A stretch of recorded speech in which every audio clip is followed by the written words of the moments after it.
pretty good connection right now. So hopefully people will be joining us. So let me know if you can see me. Let me know if you can hear me.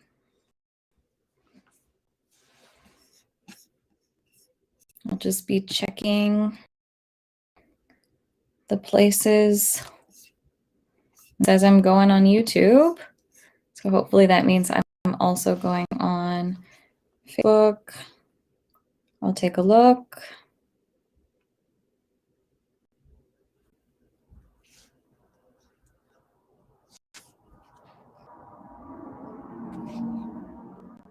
We have people coming in, so that's a good sign. Okay, live on Facebook as well. Very, very good sign.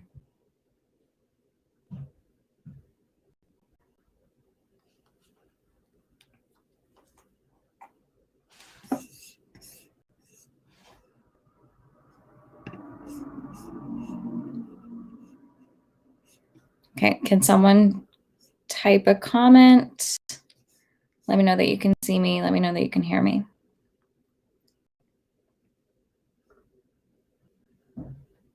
Or at least that you can hear me. I know last week we dealt without the video.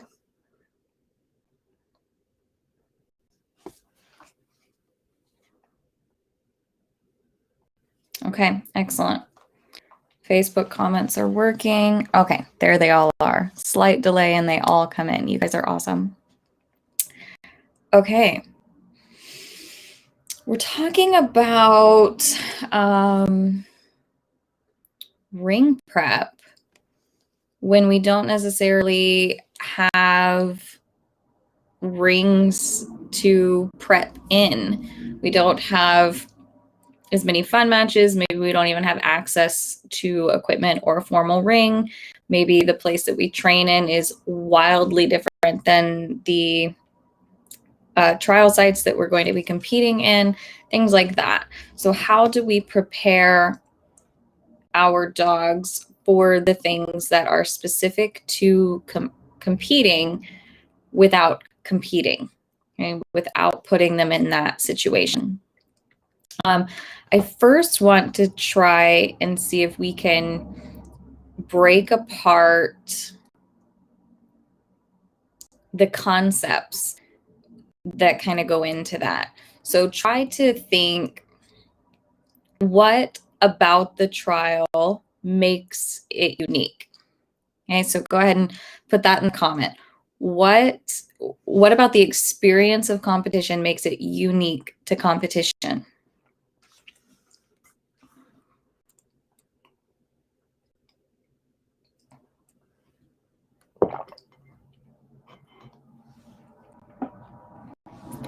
This is the Lemonade Conference mug. Look how cute it is.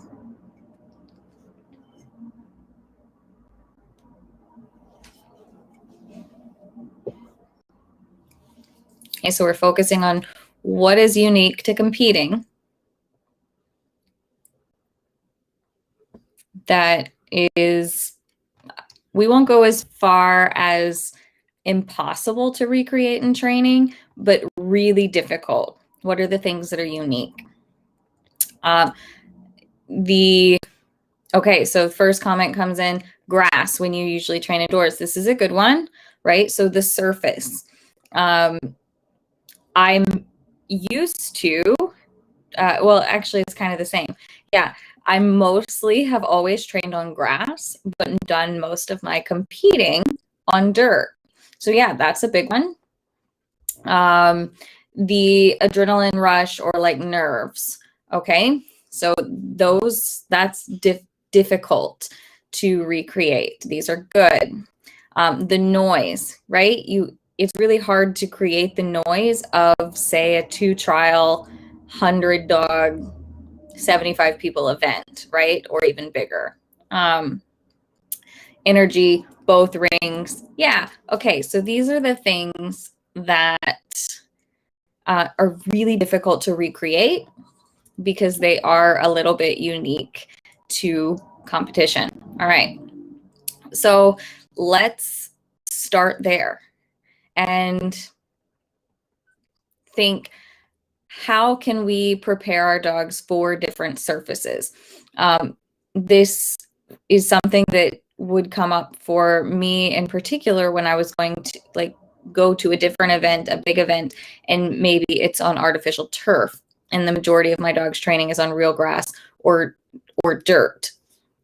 And so that swap to artificial turf is difficult. So the simplest answer is try to seek out a rental to just practice on those surfaces, right? That's the simple answer, but it's not very creative and it's not very accessible, right? It's not going to be easy for everyone to accomplish that, just renting a place with the surface that you need to practice on. Okay, so if that's not possible, the next thing might be to maybe you can visit a place and maybe not do agility on that surface, but run around on it, play on it, things like that. Worst case scenario is you're going to have to use a run or two as a warm up on that surface, because the surface, that one's difficult. You need access to it to be able to practice on it. So that one you might actually not be able to specifically prepare them for it. I know that one of the first things I would do when I would get to the tryouts when it was in Minnesota on the turf that's not super grippy, it's kind of so-so, would be to just get Smack moving around, and I would actually tug with him on the turf so that he could get a feel for like digging his toes into the turf, and getting a feel for it, and the practice jump. And luckily the tryouts come with a warm-up period, a practice session. So those things, but you can just take them different places and just let them run on different surfaces. You don't actually do agility on different surfaces. So as far as grass goes, you have access to grass, so that's a little bit easier. It might be more difficult the opposite way around. How can we practice the concept of nerves, right? How can we put ourselves in the situation where we're just a little bit nervous or a little bit jazzed up, get a little bit of adrenaline going? How do we practice that? The number one thing I can tell you to do is video your training. That's where to start. Video your training, because just having those eyes on you of the camera, you'll be a little bit more aware. And it'll distract you just a little bit, so your dog has to kind of deal with they're being weird today. If you need extra challenge with that, go live. You're on Facebook, hit the live button, go train your dog. I mean, that takes a new level, right? But it's the same thing when you enter a competition. So when you enter a competition, you're walking out there and you're putting yourself out there for everyone to see. You can set that up in training. You go live.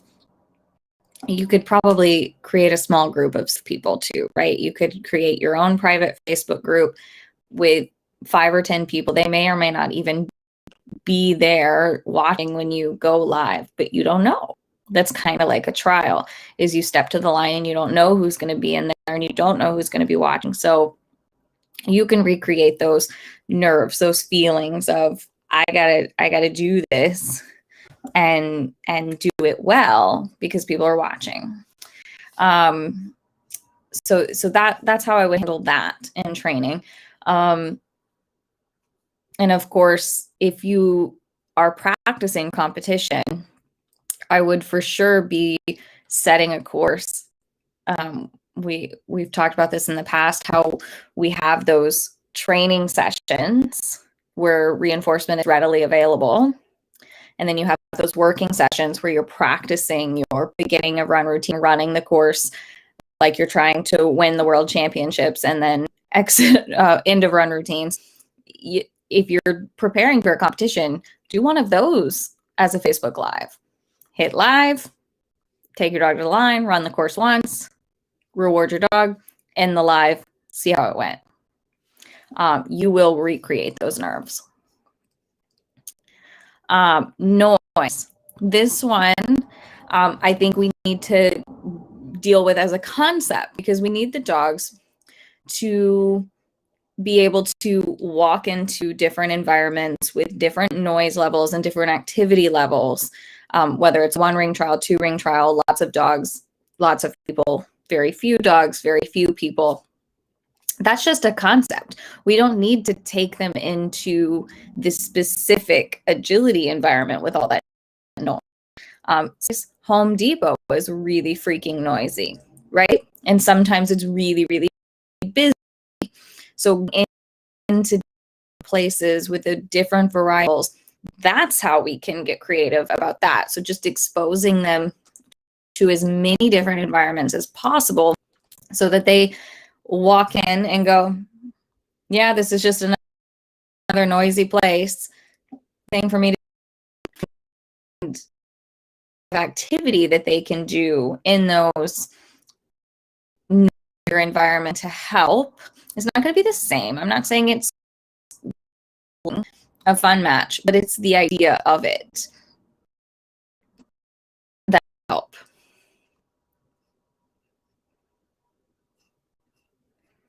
Okay, so are you saying like, well, like the Facebook Live trial, or inviting friends over and having a judge out there? Because yeah, that's the simplest answer, is to put together a fun match or not for competition type trial where you have a judge out there, but that's not the most accessible answer. Okay, what else? What else is unique to the trial that you're not sure you can recreate in training? Is there anything else?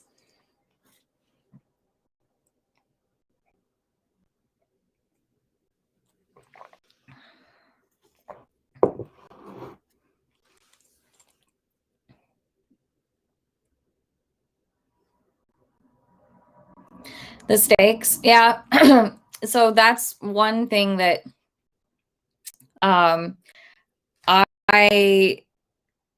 you have to do a little bit of that for yourself.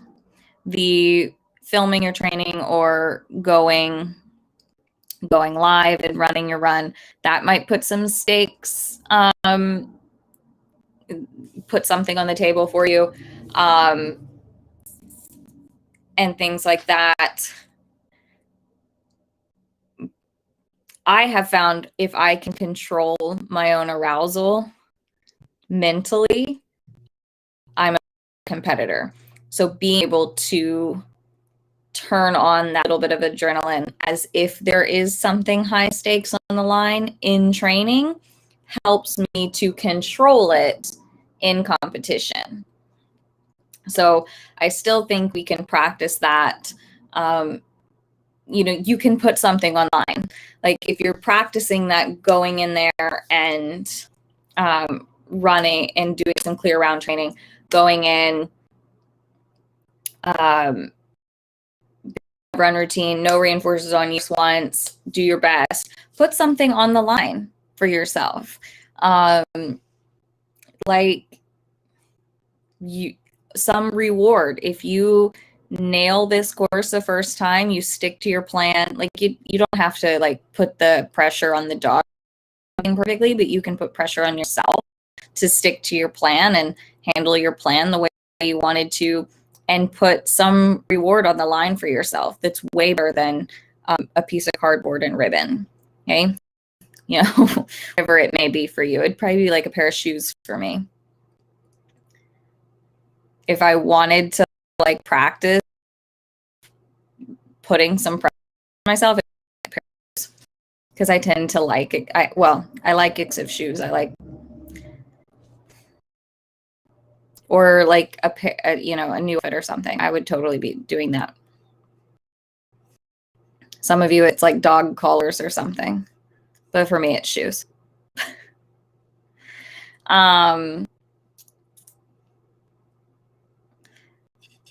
So strangers outside of the ring, dogs.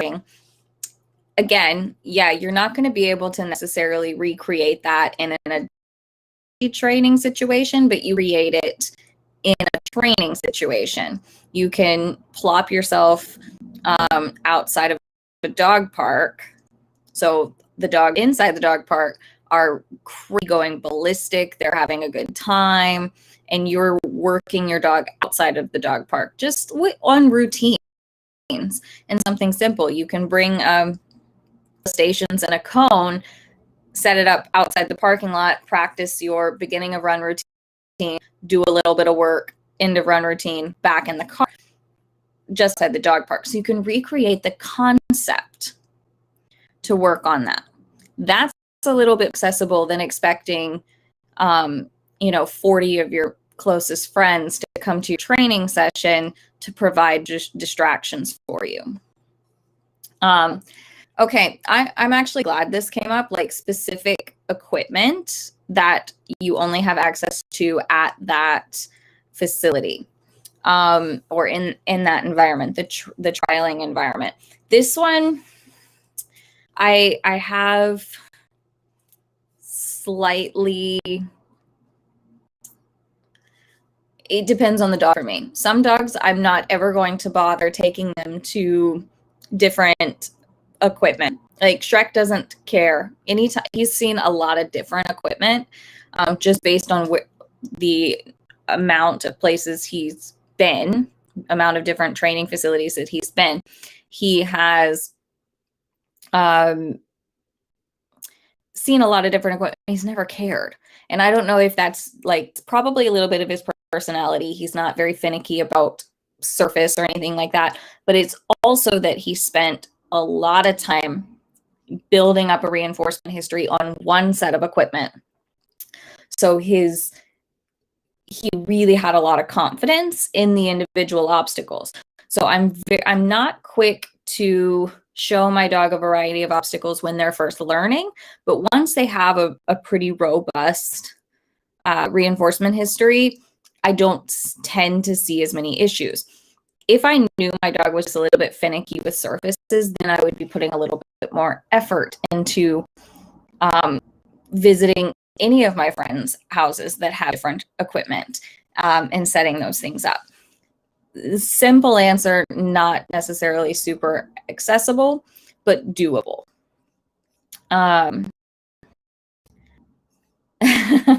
Cue versus no cue mentality, and potentially outing yourself as a ribbon whore. Potentially. So what do you like better than ribbons? Like I said, it's shoes for me. Like you guys are looking at my walls. I have one ribbon on my wall in here, and it's camera can't see it. And it's Smack's mock ribbon. It's the only mock I've ever gotten on my own dog. I finished a lot of mocks on a lot of other people's dogs, but it's my only mock. So it's on the wall.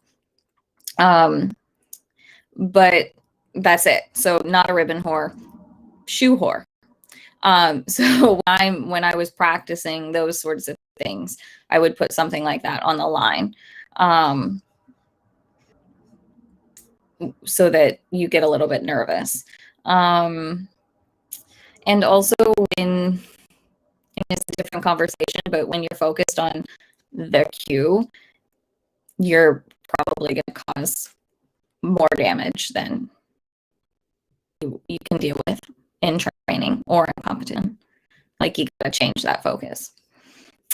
Okay. And my classes all offer prize for the best run. That little bit of competition also makes people weird. Then I give prizes to everyone. Yeah, exactly. So if you're teaching agility and you have those nights where you're like, this is a competition run, you can put a little something on the table, make a game, make it competitive, and it will cause people nerves. The times I've done like mindset type things.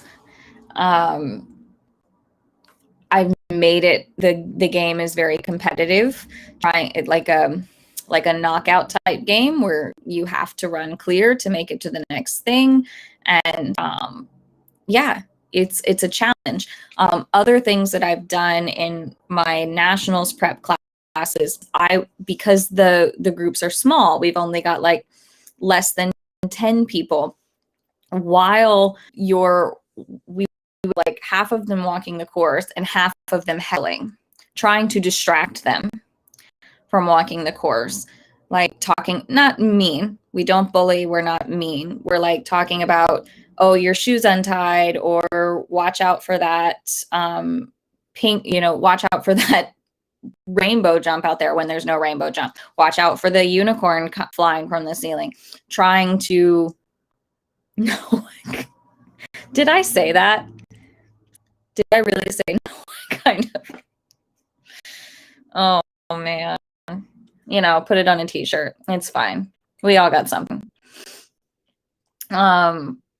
So things like that, if you have a small group practicing together, you can try to heckle a little bit just to work on your own focus with a little bit of noise happening.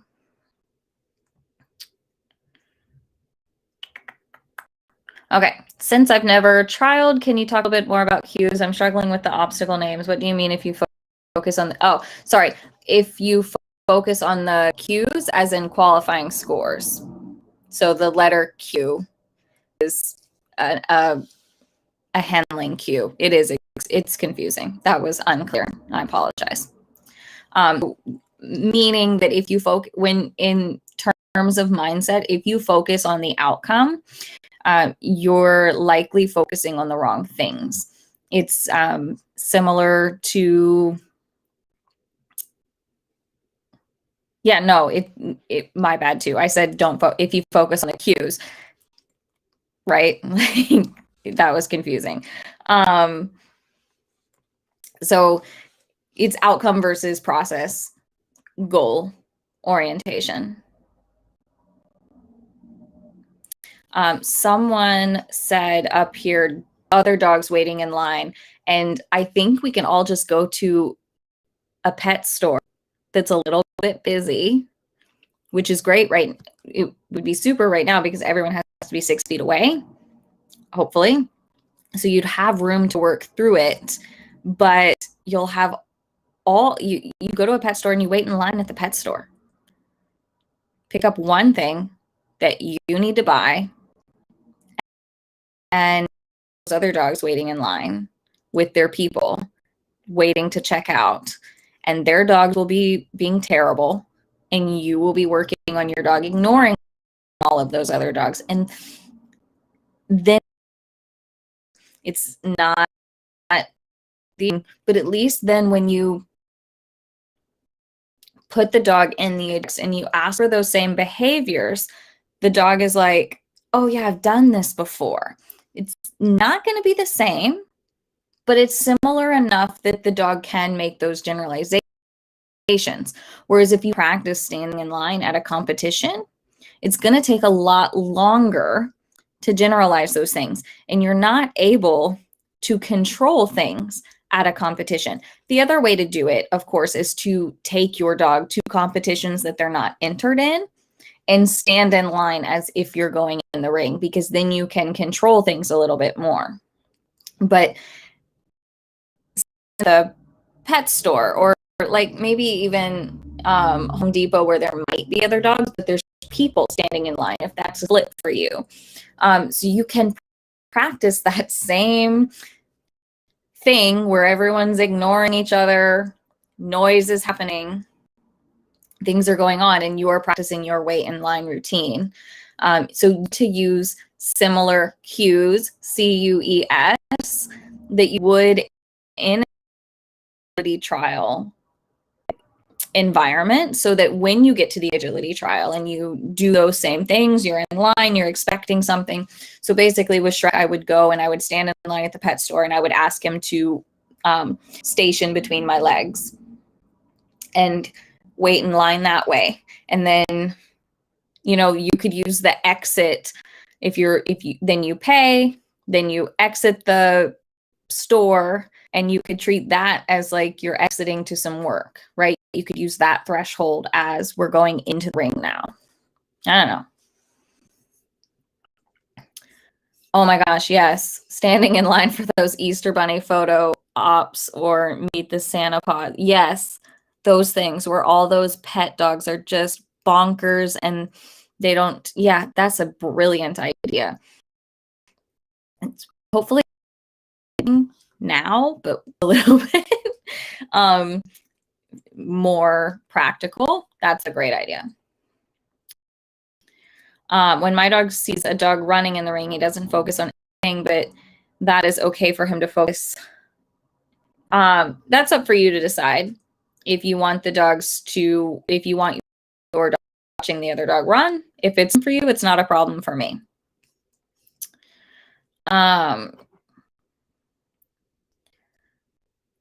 We're learning to focus on me when we have to step beside groups go by with dogs.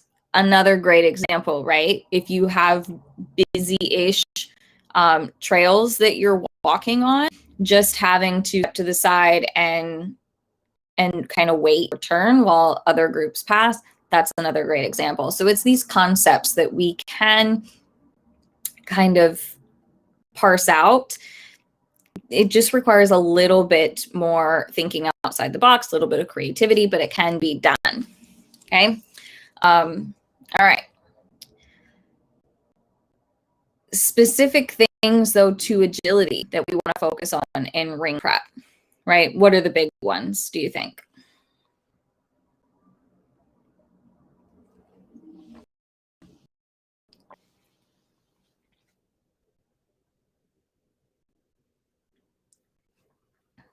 Oh, yeah. If you have a TV watcher, you can put agility on the TV. Maybe noise coming through the TV is enough of a distraction for you to work through. You could start it off really soft and increase it over time. If you've got a TV watcher, there you go.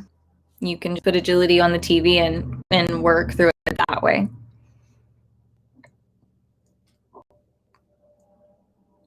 So, specific things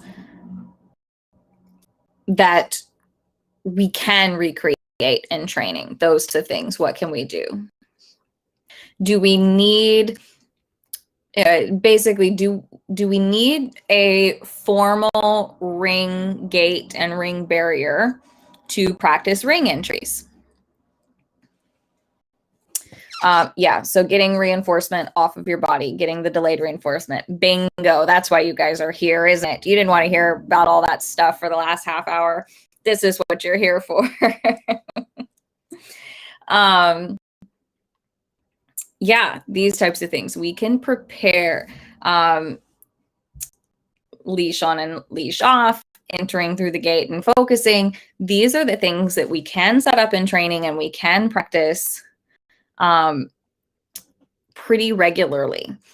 If not in a group class, we can do these things at home. I've posted at least one video recently, maybe more, a couple of years, about just some ring prep training that I've done in my living room.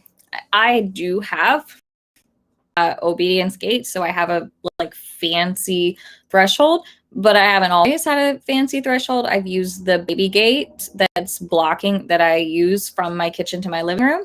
I usually train in my living room is really my training room. So I don't do anything else in there except for train. So here we are.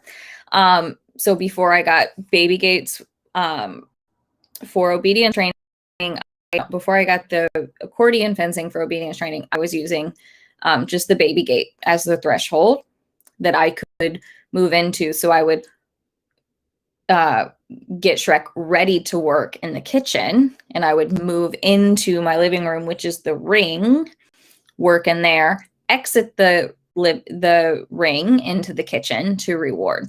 So it doesn't have to be anything super fancy. It just needs to be some threshold. separating the working space from the this is where cookies are available space. There's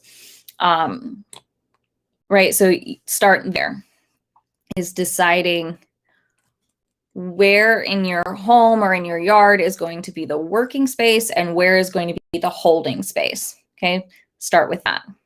Then when it comes to delayed reinforcement, I've done an entire Monday musings on delayed reinforcement. So when we're done with this one, you're going to go search for that in the group and listen to that one.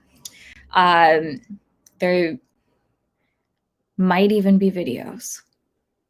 I don't remember, but I know I've talked about delayed reinforcement before and just kind of how I go about teaching it.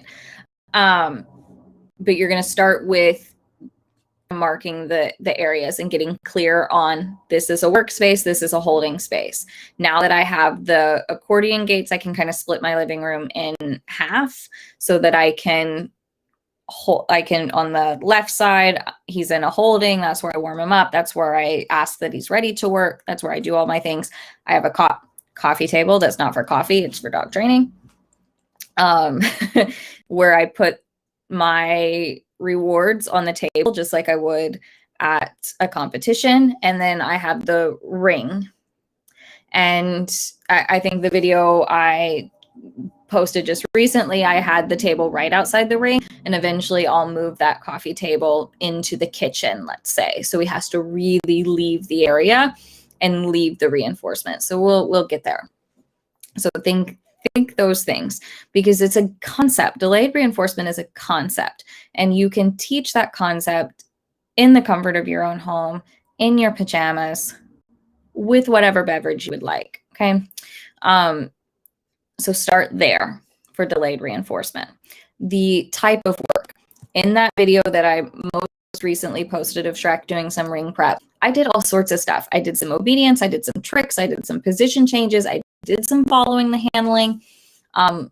So you can, it doesn't matter what the work is, because when we're talking about delayed reinforcement, it doesn't matter what the work is. Not really. That's not a super important part of the equation, because value for the work that you're doing comes from your training where the reinforcement isn't delayed.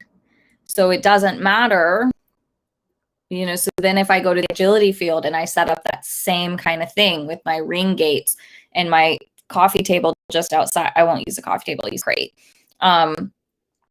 Outside the ring, and I do the exact same thing, he'll be happy to do the agility obstacles because of all the training and the reinforcement history he has for that training. He'll be happy to do it for the delayed reinforcement because of all the great training that I've been able to do in my living room. Okay, so separate those two things of the concept of delayed reinforcement and all your formal agility training. Okay, and that might free you guys up, that you don't have to be practicing delayed reinforcement for agility equipment for it to carry over into agility. Does that help at all? Did I just blab about that for 5 minutes and lose everyone? So, and I can do my leash off, leash on protocols in the living room as well. It's been on request for me to resurrect them. So, but I did beginning and end of run routines as webinars about a year ago, maybe a year and a half ago. And most of the videos of those processes with the leash were filmed in my living room. I don't actually leave the house ever, even before a pandemic. I'm very good at being home. Okay.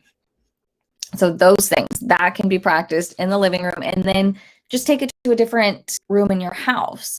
So I said that maybe my kitchen is the holding area and my living room is my working space. So then I can do what's another room that's attached to my kitchen? The guest bedroom. I could still do a holding area in the kitchen and then go to a different working space in the guest bedroom, and I can generalize it to there. And then I can go to the agility field and generalize it there. And then I can go to the pet store and generalize it there. If I don't feel safe taking the leash off at the pet store, I have 2 leashes.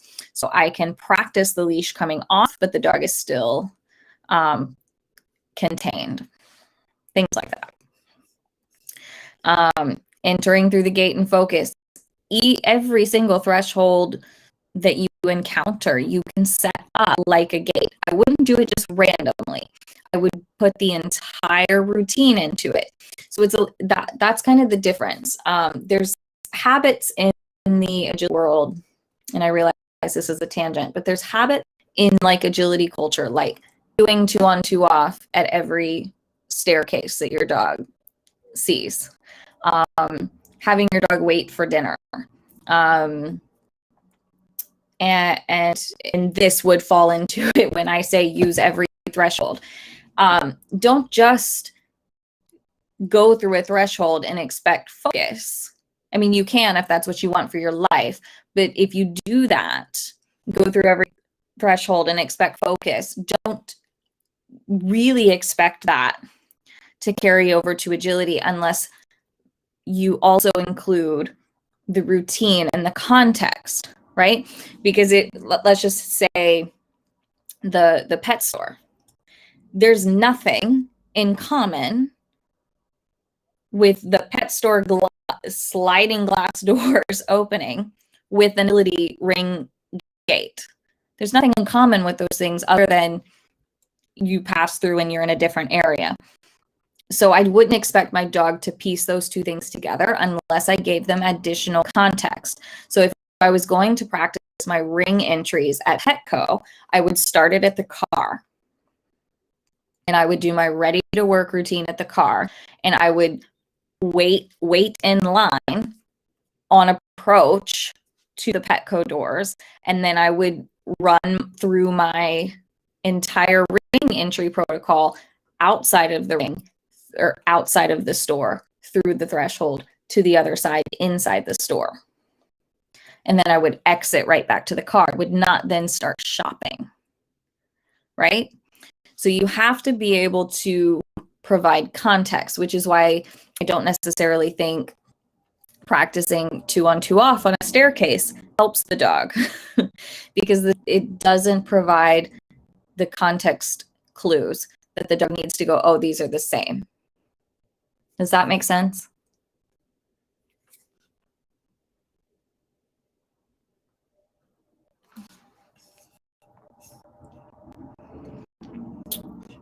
So people in the ring, how can we do this?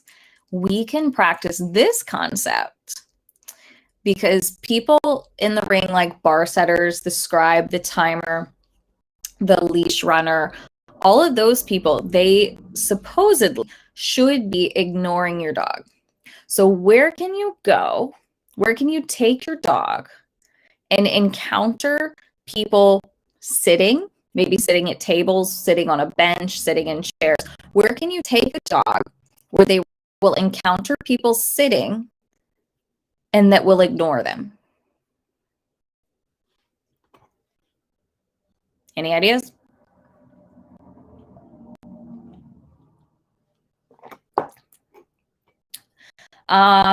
The judge following you around. This one is a little bit harder to find in the wild because we don't, unless you tend to attract stalkers. And I hope you don't, because I would fear for you. But you can usually recreate this with a friend. It's not the same because your dog knows your friends. It is kind of more comfortable with your friends, but that's where I would start. And then, oh, that's a good one, a brewery, right? So maybe an outdoor restaurant, things like that, a patio seating, going places where there's going to be people sitting and expecting to ignore your dog. You can work through those things. Bonus points if it's like a park where you can maybe dog off leash and ask for work, right? But you want to look for those situations where you can at least provide the context of a routine. And then you'll have a better time generalizing it to the agility ring, because the routine will be the same and the dog will go, oh, right, I know what to do. But without the routine, it's not going to be exactly the same. Absolutely. If you've got a group class where you can ask your classmates to sit, absolutely, you can do that. We're trying to get creative, think outside the box when you don't have those tools available. And also sometimes it just doesn't work out. That we, if there's only like, so for instance, my classes had 5 people in them. So we had the one that was running, the one previous was cooling their dog down, the one coming up was warming their dog up. So there's only 2 people left, and we can try to use those people as distractions. But it doesn't always work out to use the people in class, because they need to be tending to their own dogs as well. So we're trying to come up with ways and be creative and clever without needing to take up class time, without needing to own your own building, without having to rent your own building. So think bigger. So back to the judge. You start with a friend, and then, maybe if you're going and practicing to the same place, maybe you recognize someone, you don't really know them, but you know that they're not a serial killer, or you don't think they are. So you could maybe ask them, hey, can you just follow us around and maintain 10 feet, let's say. I don't know. You may be more extroverted than I am, and that's doable for you. Not doable for me.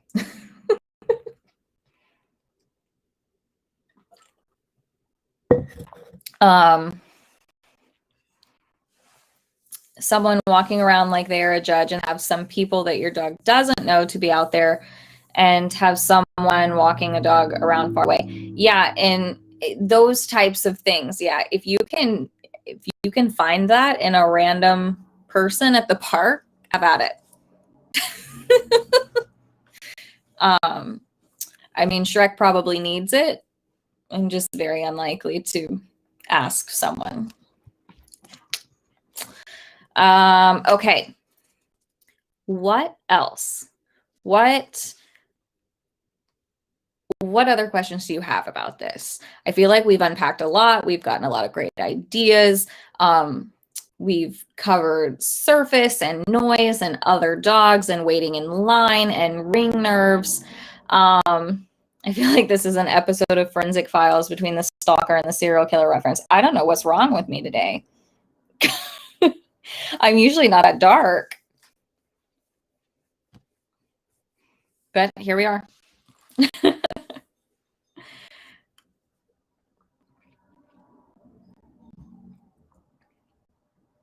What other things? I also think that you can be doing this ring prep type stuff even in your small spaces. Use one of those small space setups, right? If you have enough room to set up one of my small space setups, add your beginning of run routine, ring entry, run that little bitty course, end of run routine, exit to reinforcement, boom.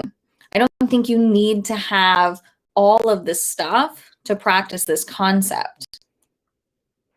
And it's a little bit different with agility. I mean, sure, if you can do it often enough where you can kind of do some back chaining and run full courses in big spaces, like, yeah, that would be great if we all had full agility courses in our backyard to use at our disposal. When one of us wins like major big lottery, maybe just drop a few nice facilities throughout the country for all of us to access whenever we need it. Yeah? Okay.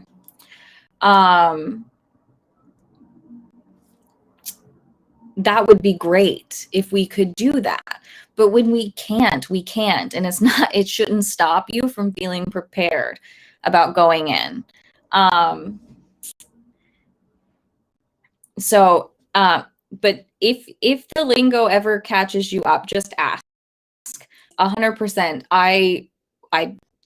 If I'm doing one of these, I talk fast and I don't like slow down always to think about the words that I'm saying. When I'm typing up things, I'm spewing my brain onto paper. So if there's ever anything that you don't know, make sure you ask, because I'm happy to explain it. And if I'm not around, I'm sure there is someone that is around to help explain it as well. Okay. So I feel like there was a little bit of, okay, so there was a question about like testing. All right, so you did all this ring prep and you did all this ring prep and you're gonna put your dog in a trial and you're gonna see how it goes. My best advice is to pick like 1, maybe 2 runs one day. Do you hear me? One day, not all 3 days, 4 to 6 runs per day. You don't want to do that for a test. You just want to get a little bit of information, and then hopefully you've given yourself 4 to 6 weeks before the next competition to decide what to do with this information. In my opinion, one of the worst things you can do for debuting a dog is to do a lot of days, a lot of runs, and several weekends very close together. I think you'll end up, there's so much that could go wrong in that. And I'm definitely gun shy of creating issues when they are inexperienced in competition. I'm very, very gun shy of that. Cliff Notes version of this, lots of good ideas. It will be recorded. It will be in the group. All of them are on my YouTubes as well, my YouTube channels. So you can search for it in the Facebook group to come back and listen to it again at any time. Maybe someone does take notes during these chats and they would be willing to post them in the group, and things like that. I'm flying completely by the seat of my pants, and I didn't write anything down. Otherwise, that might be something I could even do in the future, is just jot a few notes into the description of the video.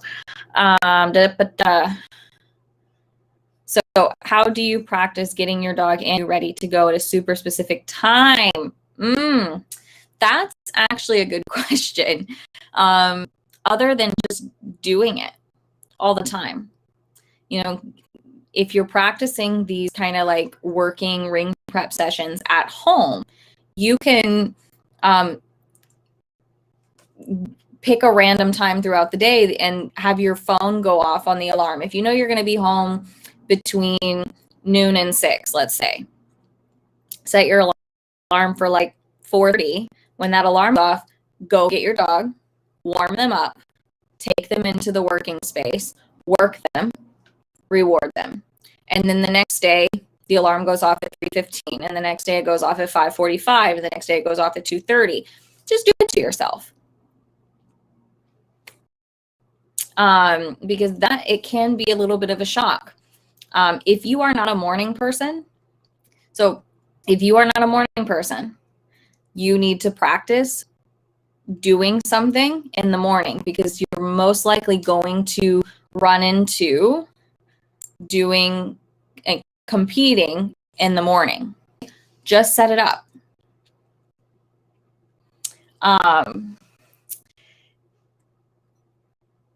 So things like that. What was I going to say? Most of our agility classes are in the evening, and none of our trials are. It's a thing.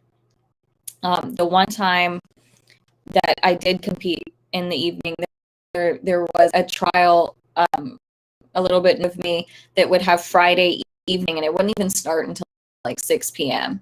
And I don't know why on a Friday evening, it was miserable for me.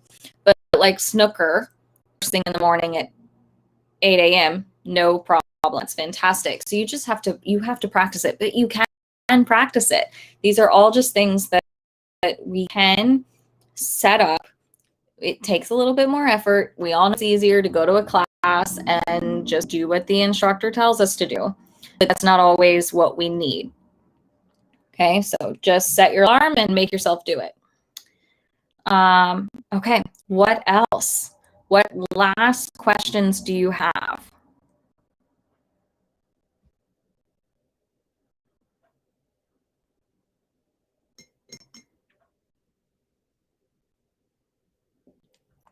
Did you guys register for anything with FDSA today? Sign up for. Doesn't have to be my class. It can be anyone's class, but tell me what you're going to be working on for the next 6 weeks.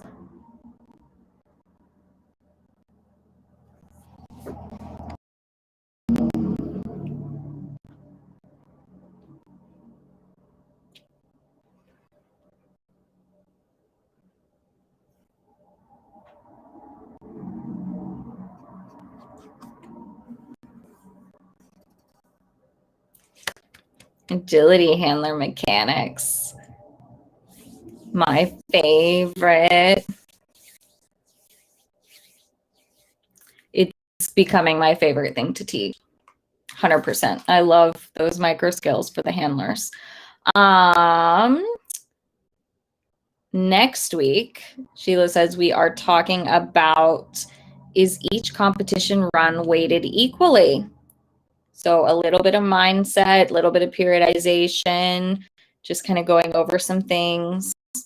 We're going to talk about that next week. So get your thinking caps on for that. Lemonade conference, excellent. So excited for it. I think there's more presentations this year than last year. Cookie jar games to help with delayed reinforcement. Boom. That is such a fun class. You're gonna get a lot out of that. Advice for creating a short sequence at the first trial. Right.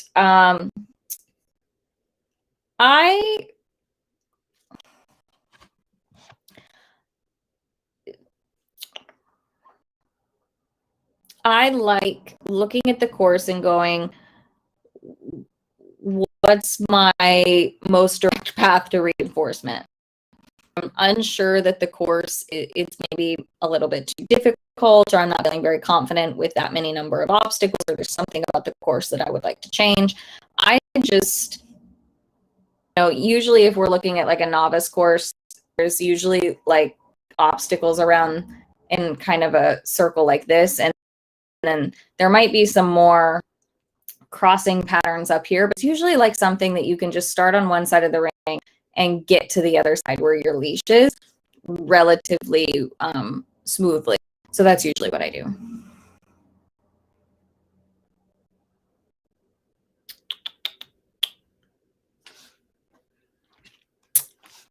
Someone's gonna do the handler class at bronze, boom. And surprise, Lynn Madden is going to assist in that class. So the Facebook study group will have Lynn in there helping you guys with the exercises, answering some questions if you have them, giving you some support. TAs are not meant to be a replacement for the gold level, but they do provide support. They can point you in the right direction in terms of what material to look for, and maybe which gold thread is similar to your own question. Maybe I already answered it for someone, and they can help point you in the right direction.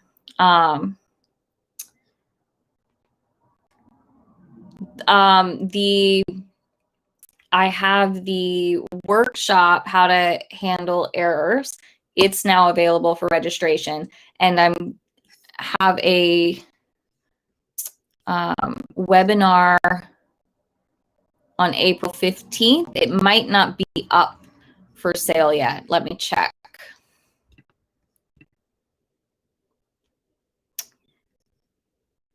Workshops, webinars. I somehow got very busy. Okay, yes. So I have a webinar on April 15th. It's just not on the webinar page yet. It'll be probably in a couple of weeks.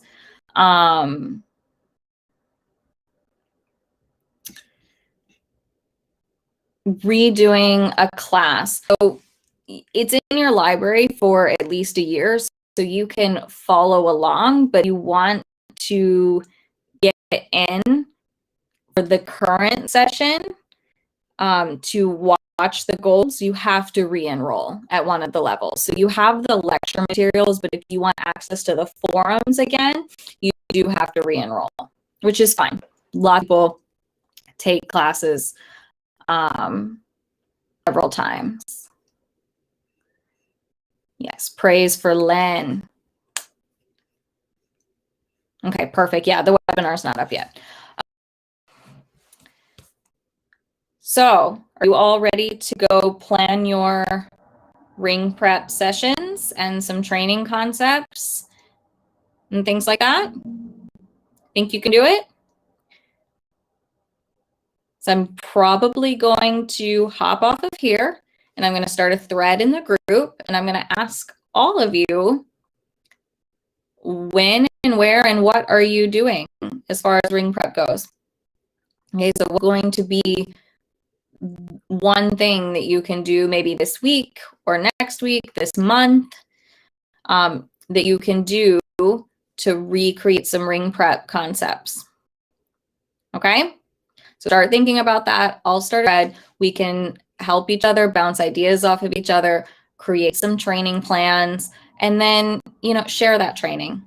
We can talk about it. There's a lot of knowledge in that group, not just my own. So the more of you kind of coming together, talking about training and sharing ideas with each other, the better we all can be. Okay, I will see you guys next week. Great job tonight with your questions and your participation and getting the creativity flowing. I'll see you guys next week.